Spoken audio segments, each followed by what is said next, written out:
Environmental pollution.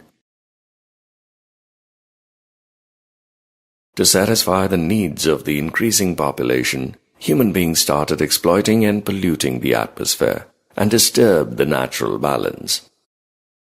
Animals killed for food. Forests cleared to build houses, townships, and industry.